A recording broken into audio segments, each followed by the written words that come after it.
자, 오늘 설교하는 이 로마서 8장 29절부터 39절 이 본문은 굉장히 강력한 메시지입니다. 그 핵심이 35절에 나와 있는데 그 처음 말씀이 이렇게 나옵니다. 누가 우리를 그리스도의 사랑에서 끊을 수 있겠습니까? 아멘이시죠? 예, 여러분 이 말씀은 굉장히 은혜가 됩니다. 누가 도대체 그리스도 예수의 사랑에서 우리를 끊을 수 있겠는가? 그죠? 그렇게 주님의 사랑은 확실한 사랑이라는. 그런데 사실 이 구절은 뒤에 하반절까지 읽어봐야 됩니다. 그 뒤에 구절이 굉장히 부담스럽습니다. 환난입니까? 곤고입니까? 박해입니까? 굶주림입니까? 헐벗음입니까? 위협입니까? 또는 칼입니까? 이 부분에 오면은 그렇게 쉽게 아멘이 잘 안 됩니다. 예를 들면 환난과 곤고와 박해와 굶주림과 헐벗음, 위협이나 또 칼, 이런 것들은 하나님의 사랑인가를 의심하게 만드는 것들이거든요. 여러분 예수를 믿으시고 환난과 곤고와 박해를 당하거나 또는 헐벗고 굶주리게 되거나 또는 심지어 칼로 죽임을 당하게 될 때, 이것은 하나님의 사랑이야, 이렇게 말할 수 있겠습니까?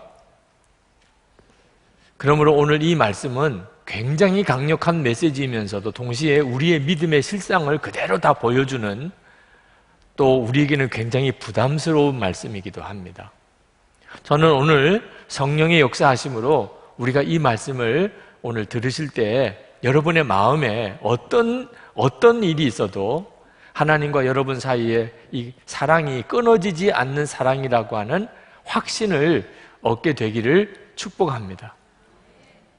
쉬운 일은 아닙니다. 정말 성령께서 역사하지 않으시면 그렇게 되지 못합니다.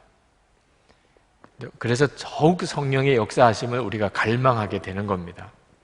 자, 먼저 확인할 것은 하나님께서 우리를 향한 사랑이 정말 끊어지지 않는 사랑인지, 끊을 수 없는 사랑인지를 한번 확인하는 것입니다. 여러분, 하나님이 우리를 사랑하시는데 그 사랑은 끊어지지 않는 사랑일까요? 그 점에 대해서 우리 안에 두려움이 있습니다. 끊어질 수도 있지 않을까 하는 두려움이 있습니다. 어느 경우가 그런 경우가 있을까요? 우리가 죄를 지었을 경우. 우리가 만약에 죄를 지으면 하나님이 우리를 사랑하시는 사랑이 끊어지지 않겠는가? 그래서 우리가 이렇게 하나님 앞에 예배를 드리러 나왔어도 마음속에 두려움이 우리 속에 있습니다. 하나님이 나를 정말 받아주실까? 내가 또 죄 짓고 왔는데. 근데 성경은 말합니다. 우리의 죄로 인하여도 하나님의 사랑은 끊을 수가 없다. 분명히 여러분 오늘 이 문제에 대해서 분명하셔야 됩니다. 하나님의 사랑은 우리의 죄로 인하여 끊어지지 않는다는 것입니다. 그 이유를 39절에서 이렇게 말씀합니다. 우리 주 예수 그리스도 안에 있는 하나님의 사랑에서 끊을 수 없습니다. 하나님의 사랑이 어떤 사랑이길래? 주 예수 그리스도 안에 있는 하나님의 사랑이라 그랬습니다. 그러니까 하나님의 사랑은 주 예수 그리스도 안에 있는 사랑입니다. 주 예수 그리스도 안에 있는 사랑이 어떤 사랑이죠? 그 점을 잘 아셔야 하는 거죠. 30절 말씀에 보면 놀라운 선언을 하고 계십니다. 하나님께서는 이미 정하신 사람들을 부르시고 또한 부르신 사람들을 의롭게 하시고 의롭게 하신 사람들을 또한 영화롭게 하셨습니다. 29절부터 보면 이 구원의 단계가 5단계가 나옵니다.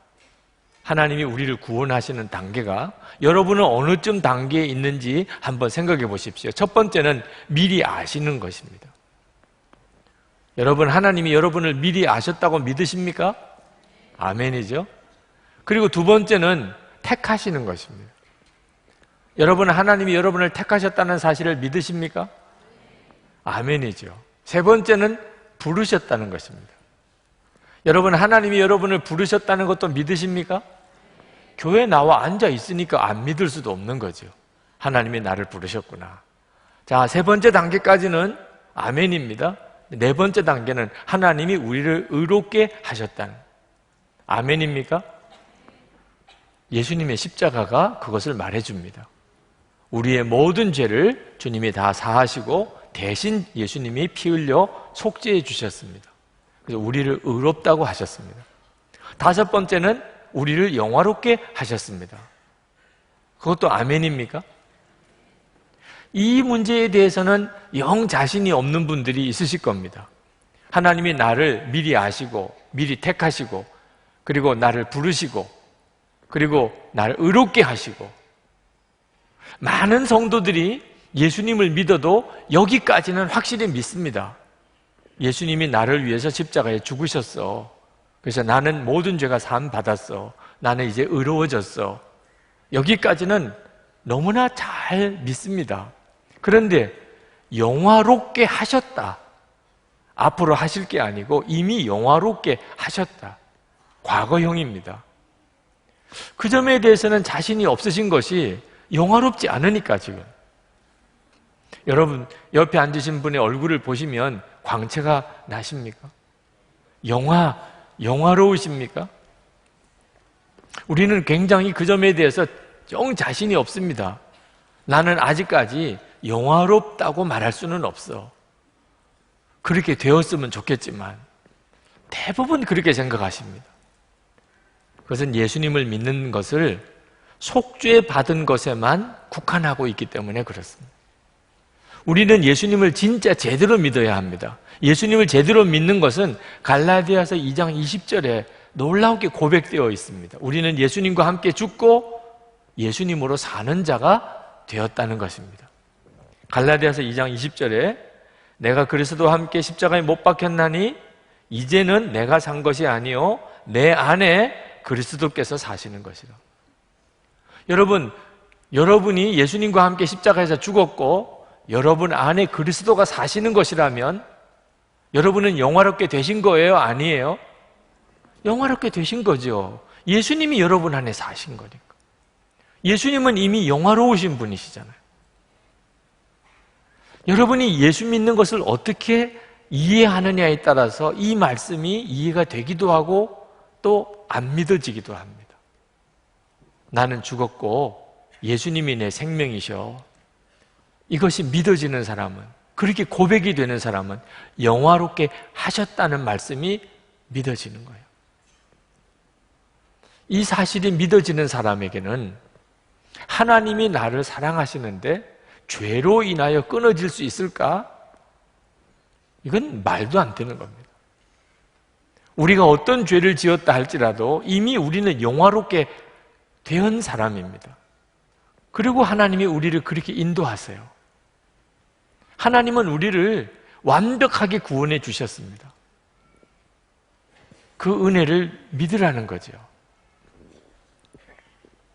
오늘 아침에 어느 여성도님이 예배가 끝나고 난 다음에 저에게 잠깐 상담을 하셨는데 시간이 너무 없으니까 상담을 제대로 드리지를 못했어요.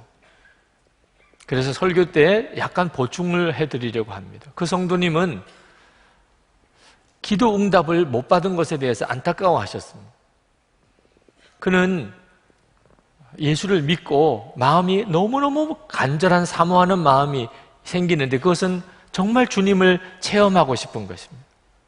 어떤 사람은 예수님이 빛과 같이 자기에게 임하셨다고 하는 이야기도 들었고 어떤 사람은 비둘기 같은 성령이 자기에게 임했다고 이런 말도 들었습니다. 그래서 자기도 정말 그렇게 하나님을 체험하고 싶었습니다. 그리고 기도했습니다. 기도했으면 받은 줄로 믿으라고 그래서 지금 기다리고 있습니다. 그런데 자기는 도무지 그런 은혜를 못 받고 있다는 겁니다. 목사님, 도대체 왜 나에게는 하나님이 그런 은혜를 안 주시는 건가요? 제가 그 성도님에게 말씀을 드렸어요. 성도님, 이미 성도님은 비둘기같이 성령이 임하시거나 빛으로 주님을 만나시는 것과 비교가 안 되는 너무나 놀라운 은혜를 이미 받고 있는 것을 모르고 있기 때문입니다. 이미 성도님 안에 주님이 임하셨습니다. 주님이 이미 성도님 안에 임하셨어요. 그 갈급함이 말해주고 있는 겁니다. 성도님 안에 주님이 임하지 않았다면 성도님이 이 갈급함은 설명할 수가 없습니다. 성도님이 빛으로 체험을 하든 비둘기같이 체험을 하든 그거는 부수적인 문제입니다. 더 중요한 것을 감사하고 기뻐하지 못하면 그러면 그 부수적인 것들을 통해서 결코 하나님의 은혜에 만족을 할 수가 없습니다. 여러분, 어린아이가 부모님과 함께 사는 것이 가장 큰 축복이죠. 그 부모님이 선물을 사가지고 오는 것은 부수적인 것입니다. 그런데 이 아이가 자기가 부모님과 함께 사는 것이 얼마나 놀라운 축복인지를 알지 못하고 엄마 아빠가 자기에게 원하는 선물을 안 사오는 것 때문에 만족하지 못하고 불평하고 한다면 철이 없는 거죠. 철이 없는. 그리고 그런 선물은 이 아이를 결코 진정한 만족을 줄 수가 없는 거죠. 부모님과 함께 있다는 것처럼 놀라운 축복이 어디 있나요? 여러분이 이미 충분한 은혜를 받았습니다. 여러분 안에 계신 주님이십니다. 예수님께서 여러분 안에 계시다는 것이 여러분이 충분한 은혜를 받고 있는 증거인 것입니다. 이런 체험도 저런 은혜도 다 부수적인 것들입니다.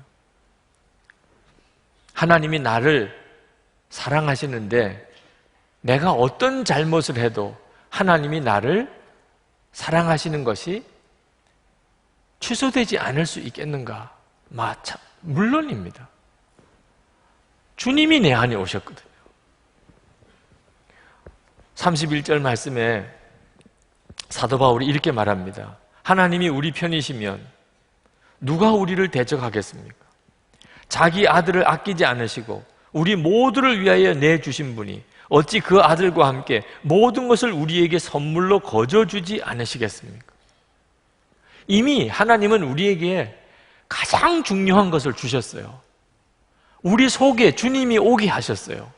예수님이 우리를 위해 십자가에 죽으셨을 뿐만 아니고 그 주님이 우리 안에 오게 하셨어요. 그렇다면 그 무엇이 도대체 우리를 하나님의 사랑에서 끊을 수 있겠느냐 말입니다.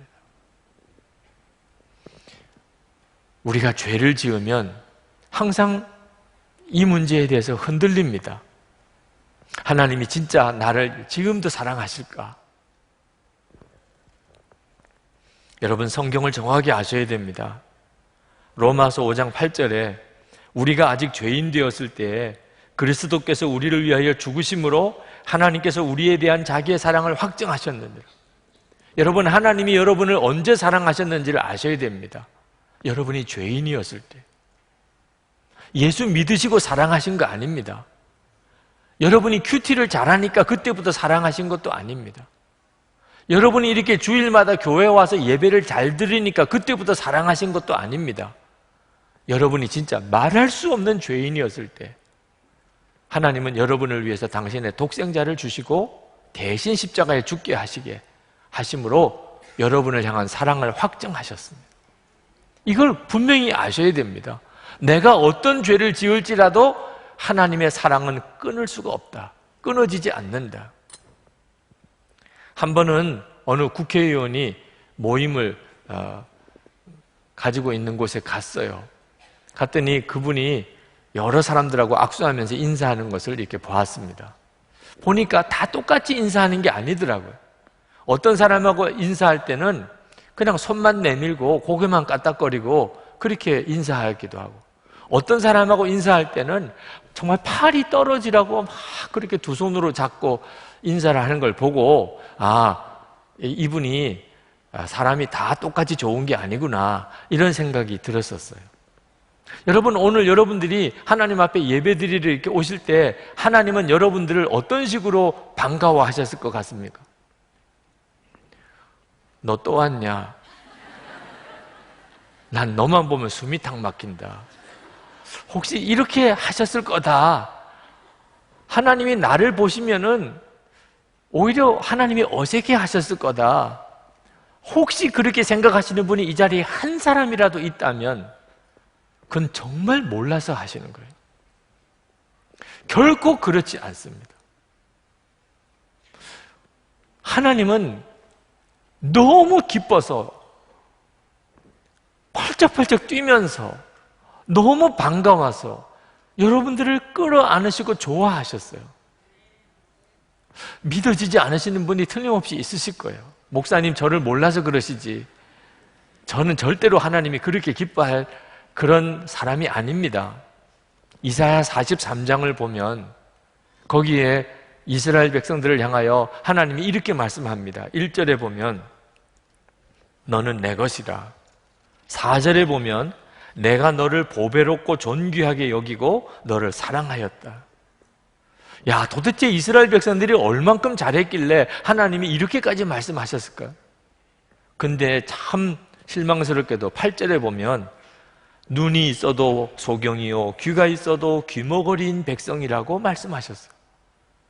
얼마나 말을 안 들었으면, 도대체 하나님을 얼마나 속을 썩였으면 너희는 눈이 있어도 보지 못하고 귀가 있어도 듣지 못하는 자들이야.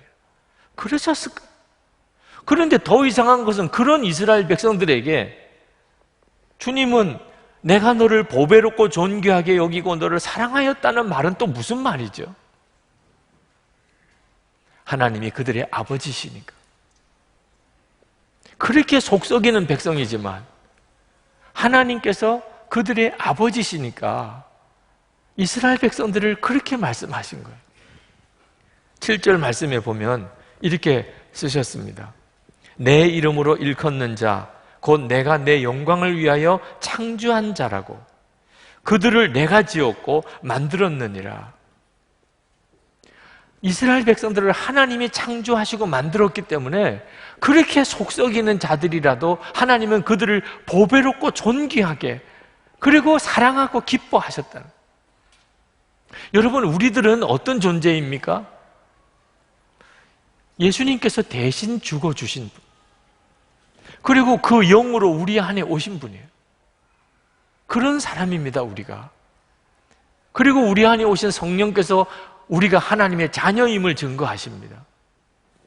그렇다면 오늘 하나님께서 여러분이 교회에 오셨을 때 누구라도 말입니다, 오늘 이 자리에 계신 분 중에 어떤 사람이라도 기뻐한다는 말에 대해서 여러분이 의심할 수 있으시겠습니까? 정말 평소에 교회 안 나오시던 분, 오늘 정말 어떻게 한번 오신 분,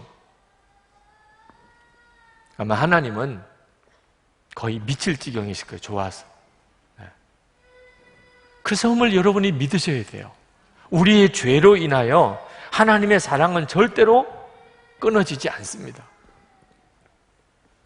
33절에 34절에 의롭다 하시는 분이 하나님이신데 누가 감히 그들을 정죄하겠습니까? 그리스도 예수는 죽으셨지만 오히려 살아나셔서 하나님의 오른쪽에 계시며 우리를 위하여 대신 간구하여 주십니다. 이런 사랑을 하나님이 우리에게 지금 베풀고 계십니다. 그런데 말입니다, 참 이상한 것은 이런 사랑을 하나님이 우리에게 부어주시고 계시는데도 우리가 불행한 것은 도대체 이게 또 어떻게 설명해야 됩니까? 그런 하나님의 사랑을 받으면서도 우리의 마음에 기쁨이 없고 우리의 삶에 감사가 없고 하나님의 역사와 영광을 드러내지 못하는 것은 왜 그렇죠? 하나님의 사랑을 짝사랑으로 만들어 버렸기 때문에. 여러분, 짝사랑해 보신 적이 있습니까? 짝사랑 받아본 적이 있습니까? 위로의 말씀을 드립니다. 정말 고통스럽습니다. 짝사랑은요, 하는 것도 힘들고 받는 것도 힘들어요. 사랑은 둘 다가 서로를 사랑해야 이게 정말 행복한 것이죠. 일방적인 사랑, 짝사랑은 엄청난 고통입니다. 그런데 하나님이 우리를 그렇게 사랑하시지만 짝사랑이 되어버렸어요. 하나님은 우리를 그렇게 사랑하시고 우리는 세상을 사랑하고, 이런 식으로 하나님의 사랑을 짝사랑으로 만들어 버렸기 때문에 우리의 삶에 그런 엄청난 사랑을 받고도 기쁨이 없는 것입니다. 그러므로 이 끊을 수 없는 이 사랑, 하나님과 우리 사이에 이 사랑이 진짜 우리에게 행복하려면 우리도 하나님을 사랑하는 사랑이 끊을 수 없는 사랑이어야 되는 것입니다. 여러분에게 그런 점에서 물어보고 싶어요. 여러분의 하나님을 향한 사랑인 끊을 수 없는 사랑입니까? 그건 어떻게 검증하지요? 여러분의 사랑이, 하나님을 향한 사랑이 끊을 수 없는 사랑이라는 것은 어떻게 검증하느냐 말이에요. 고난을 당해봐야 하는 것입니다. 고난을 당해봐야 여러분이 하나님을 향한 사랑이 끊을 수 없는 사랑인지를 알게 됩니다. 그래서 말씀하시는 거예요. 우리가 환난을 당하고 그리고 곤고하고 박해를 받고 굶주리고 헐벗고 그리고 위협을 당하고 또 칼로 죽임을 당하는 이런 순간이 왔을 때 비로소 우리 사랑이, 하나님을 향한 사랑이 진짜인지 끊을 수 없는 사랑인지를 알 수 있게 되는 겁니다. 마귀는 지금까지 신실한 성도들로 하여금 하나님을 사랑하지 못하게 만들려고 핍박을 통해서 얼마나 강하게 역사해 왔는지 모릅니다. 36절입니다. 성경에 기록된 바 우리는 종일 주님을 위하여 죽임을 당합니다. 우리는 도살당할 양과 같이 여김을 받았습니다. 한 것과 같습니다. 많은 성도들이 도살당하는 양과 같은 취급을 받았어요. 주님을 위해서. 마귀가 원하는 건 하나예요. 하나님 사랑하지 마. 하나님 사랑 믿지 마. 이것도 사랑이냐? 그런데 이 마귀의 시도는 항상 실패였어요. 오늘 사도 바울이 37절에서 고백합니다. 이기고도 남습니다. 개역 성경에는 넉넉히 이기느니라. 아무리 마귀가 우리에게 핍박을 주고 고난을 주고 그래도 우리는 넉넉히 이긴다. 이기고도 남는다. 어떻게 그게 가능하지요? 이 모든 일에서 우리를 사랑하여 주시는 그분을 힘입어서라고 이렇게 말씀하고 있습니다. 예수님 때문입니다. 우리 안에 오신 예수님 때문에 우리가 어떤 환난을 당하고 어떤 핍박을 당하고 어떤 손해를 본다 할지라도 하나님을 향한 우리의 사랑이 조금도 훼손되지 않습니다. 주님이신 거예요. 주님이 우리를 도와주시고 우리와 함께 하시고 우리를 인도하시기 때문에 교리로는 그렇게 안 됩니다. 지식으로 그렇게 안 됩니다. 오직 우리와 진짜 함께 하시는 예수님, 그분 때문에 우리가 고난을 당할지라도 하나님을 향한 사랑에 훼손이 없는 것입니다. 사도 바울이 확신하고 핍박당하던 초대교회 성도들이 가지고 있던 확신이 뭐였냐면 어떤 것도 그리스도 예수 안에 있는 하나님의 사랑에서 우리를 끊을 수 없다. 38절, 39절. 나는 확신합니다. 죽음도 삶도 천사들도 권세자들도 현재일도 장래일도 능력도 높음도 깊음도 그 밖에 어떤 피조물도 우리를 우리 주 예수 그리스도 안에 있는 하나님의 사랑에서 끊을 수 없습니다. 여러분들 사인할 수 있습니까? 나도 확신합니다. 나도 확신합니다. 그렇게 할 수 있겠습니까? 여러분, 속으시면 안 돼요. 형편이 어려우니까, 살기가 너무 힘드니까 하나님의 사랑을 믿을 수가 없다. 이거 완전히 거짓말입니다, 여러분. 그렇게 말하는 사람도 종종 있습니다. 너무 어려우니까 이제는 하나님의 사랑을 믿을 수가 없어. 여러분, 우리 안에 함께 하시는 주님을 우리가 알고 나면 형편 어려운 거하고 하나님을 사랑하는 거하고는 아무런 연관이 없습니다. 오히려 형편 어려운 것이, 고난이 더 축복이라고 느껴집니다. 미국 최초의 해외 선교사였던 아도니람 저드슨 선교사님, 그가 20대 초반에 미얀마로 선교사로 갔습니다. 그때 당시에 미얀마는 선교사들에게 있어서는 끔찍한 나라였습니다. 근데 이 아도니람 저드슨 선교사가 앤이라고 하는 자매를 사랑했습니다. 그는 미얀마로 선교사로 가기 전에 이 앤과 결혼하고 싶었어. 결혼해서 같이 가고 싶었어. 그래서 그 장인 어른에게 결혼을 허락해 달라고 편지를 썼습니다. 거기에 이렇게 썼습니다. 따님이 저랑 결혼하면 아버님은 바로 내년 봄에 따님과 헤어져 이 세상에서 다시는 보지 못하실 겁니다. 이게 뭐 허락해 달라고 쓴 거예요? 아니면 허락해 달래 주지 말라고 쓴 거예요? 정말 황당한 편지를 썼어요. 따님은 선교지에서 고난을 겪게 될 겁니다. 바다의 위험과 인도 남부의 치명적인 기후와 극심한 가난과 모욕과 압제와 심지어 비참한 죽음에까지 노출될 것입니다. 그래도 저희의 결혼을 허락해 주십시오. 하늘집을 떠나 따님과 아버님을 위해, 그리고 죽어가는 수많은 영혼들을 위해, 시온과 하나님의 영광을 위해 돌아가신 분을 위해 허락해 주십시오. 곧 의의 면류관을 쓴 따님을 영광의 세계에서 볼 소망으로 허락해 주십시오. 앤의 아버지가 너무 황당한 거예요. 그래서 딸에게 너가 결정하라고. 너가 가고 싶으면 가고 싶지 않으면 가지 마라. 그 앤이 자기 친구 리디아 킴볼에게 이런 편지를 썼습니다. 하나님이 막지만 않으신다면 이 이교도의 땅에서 보낼 날이 기대가 돼.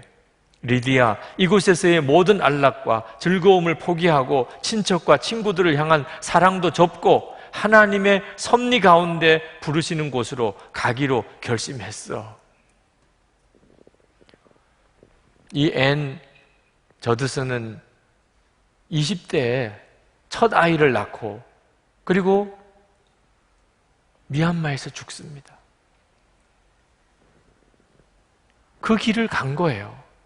그럴 줄 알고 간 거예요. 고난하고 사랑하고는 절대로 상충되는 게 아닙니다. 우리가 하나님을 향한 사랑이 진짜라면 고난이 절대로 그 사랑을 꺾지 못합니다. 오히려 고난이 감사하다니까요. 여러분, 우리가 인생을 다 마치고 그리고 천국에 갔을 때 그때 천국에서 이런 일을 상상해 볼 수 있겠습니다. 우리를 극장으로 데리고 가는 것. 야, 천국에 오자마자 영화부터 보여주네. 무슨 천국 생활 오리엔테이션인가?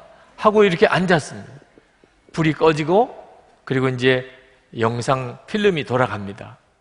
가만히 보니까는 눈에 익은 사람들이 그 영화에 나와요. 부모님, 또 친척 어른들, 그리고 동네 친구들, 학교 친구들. 주인공이 자기 자신이에요.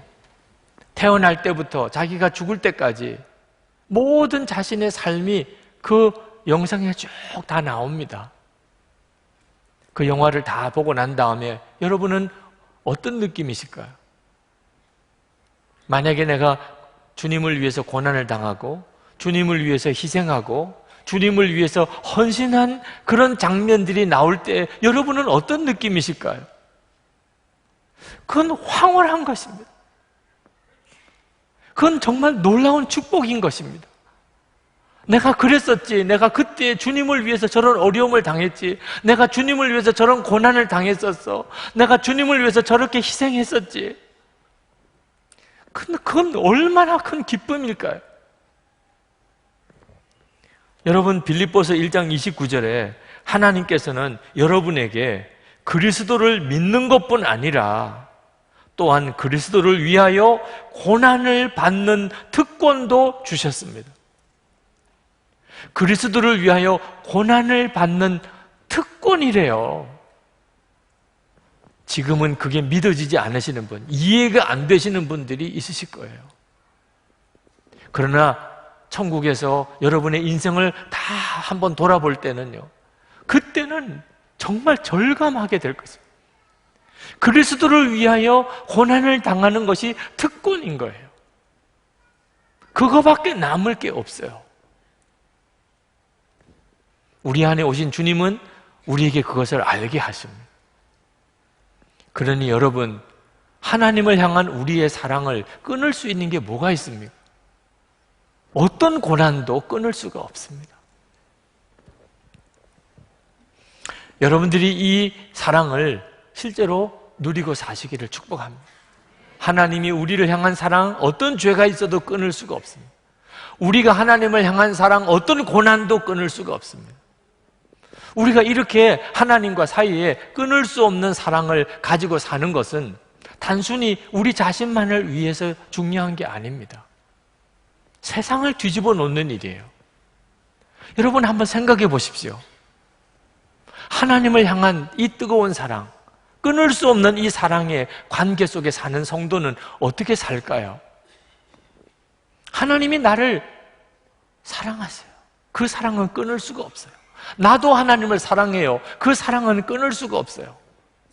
그러면 우리는 이 세상에서 어떤 어려움을 당하고 어떤 손해를 볼지라도 당당하게 하나님의 말씀대로 정직하게 거짓 없이 하나님의 말씀대로 살게 될 것입니다.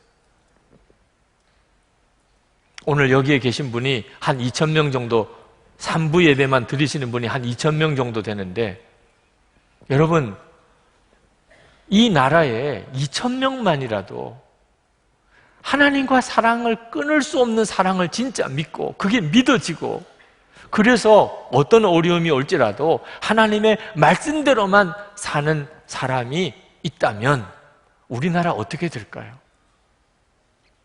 어제 뉴스를 보니까 미국 대법원에서 동성애 합헌 판정을 했더라고요. 이제 미국에는 동성애 문제는 전 모든 주가 다 합헌으로 인정을 해야 됩니다. 이제는 동성애가 죄라고 하면은 법을 어기는 것이 이제 미국 전역의 연방법이 된 거예요. 우리나라도 그 영향을 아마 조만간에 심각하게 받을 것 같습니다.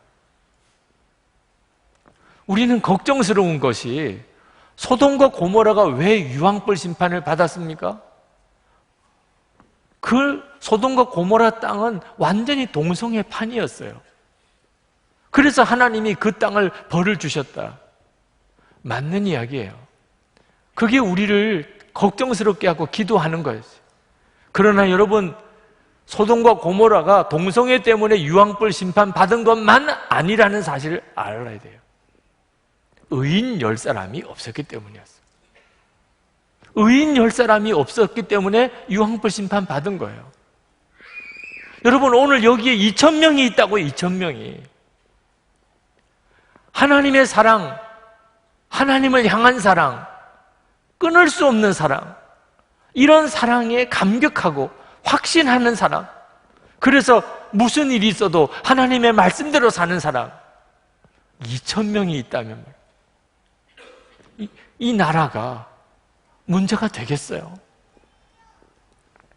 여러분, 하나님을 이렇게 사랑하고 하나님의 사랑을 이렇게 경험하는 사람, 그렇기 때문에 원수도 사랑해요. 원수도. 손양원 목사님만 그런 게 아니고 하나님을 그렇게 사랑하고 하나님도 그렇게 사랑받는 그런 사람은 당연히 원수도 사랑하죠. 자, 원수도 사랑하는 사람이 여기에 2,000명이 있습니다. 아마 텔레비전 방송국에서 카메라 들고 찾아와서 여기 원수도 사랑하는 사람이 한 2,000명쯤 모여 있다며요. 정말 취재할 만한 일이지 않겠습니까? 지금 우리나라 사회에 원수도 사랑하는 사람이 2,000명씩이나 모여 있어요. 이건 정말 뉴스감 아닙니까? 여러분, 정말 하나님과의 사랑이 끊을 수 없는 사랑이기 때문에 이제는 두려움도 없어요. 염려도 없어요. 아, 하나님이 나를 그렇게 사랑하시는데, 나도 하나님을 그렇게 사랑하는데 염려하고 두려울 게 뭐가 있습니까? 그저 모든 게 기쁘고 모든 게 감사해. 그런 사람이 여기에 2,000명이 있어요. 그러면 우리의 가정이 어떻게 되겠습니까? 우리의 일터가 어떻게 되겠습니까? 우리 교회 공동체가 어떤 공동체가 되겠습니까? 이건 상상만 해도 흥분할 일이에요. 상상만 해도. 그러니 오늘 이 말씀을 그저 성경에 있으니까 한번 읽고 지나갈 일이 아니라 그 말입니다. 이건 엄청난 메시지예요. 그동안에 왜 우리가 하나님을 믿는다고 그러면서도 하나님은 사랑이라고 노래까지도 했으면서도 우리 가정 하나가 천국같이 되지 못하고 교회 공동체가 천국 같은 공동체가 되지 못했습니까? 하나님과 우리 사이가 끊을 수 없는 이 사랑의 관계라는 사실에 대해서 우리가 분명하지 않았기 때문입니다. 오늘도 나는 하나님과의 이런 뜨거운 사랑의 관계가 있다는 것을 아직도 나는 가슴에 잘 느껴지지 않습니다. 그러신 분들에게 말씀드리고 싶어요. 언제까지 그렇게 살면 안 됩니다. 예수를 믿고도 그렇게 사는 것은요, 그건 거의 저주와 같은 겁니다. 예수를 믿으셨다면 하나님과의 나와의 사랑, 끊을 수 없는 그 사랑의 깊은 사랑에 빠져들어 살아야지요. 그러려면 이렇게 하세요. 하나님, 제 목숨을 바쳐서 하나님을 사랑합니다. 꼭 목숨을 바쳐서 하나님, 제가 순교할지라도 저는 하나님을 사랑합니다. 그렇게 여러분이 직접 고백해 보세요. 여러분의 마음이 별로 감동이 안 되는 것 같아요. 뭔가 역사가 일어나야 그런 감동도 하는 거지. 분위기가 잡혀야 뭐 그런 감동도 하는 거지. 하나님이 나에게 무슨 놀라운 은혜를 부어주셔야 이런 감동, 그런 정말 극단적인 고백도 나오는 거지. 그렇지 않습니다. 이미 하나님은 상상이 안 되는 은혜를 부어주시고 계세요. 독생자 주셨잖아요. 예수님은 십자가에 죽으셨잖아요. 주 예수님은 이미 우리 안에 오셨잖아요. 하나님이 우리에게 뭘 더 어떻게 액션을 취하셔야 됩니까? 그게 짝사랑이 되게 해버리니까 문제가 된 겁니다. 여러분, 저도 하나님을 목숨을 다해 사랑하겠습니다. 이렇게 고백하라는 이야기는 하나님의 사랑을 짝사랑 되지 말게 해보라는 거예요. 여러분이 빛이신 주님 앞에 등지지 말고 돌아서시라는 거예요. 그러면 무슨 일이 벌어지는지를 보시라는 거예요. 이건 황홀한 일입니다. 여러분도 살고 가정도 살고 그리고 교회도 살고 나라와 민족도 사는 길입니다. 기도하십시다. 이 시간 하나님 앞에 여러분 정말 간절한 마음으로 기도하시기 바랍니다. 하나님이 우리를 부르신 것은 그 어떤 것으로도 끊을 수 없는 사랑의 관계로 부르셨습니다. 그 사랑의 관계 속에 사셔야 됩니다. 모두에게 허락하신 은혜입니다. 여러분이 주님께 기도하십시오. 그 사랑을 달라고 기도하지 마시고 이미 주셨으니까, 주님, 저도 목숨을 다해 주님을 사랑합니다. 여러분이 진정으로 여러분의 마음에서부터 믿음으로 기도해 보십시오. 비로소 여러분을 향한 하나님의 사랑을 여러분이 절감할 수 있게 되실 것입니다.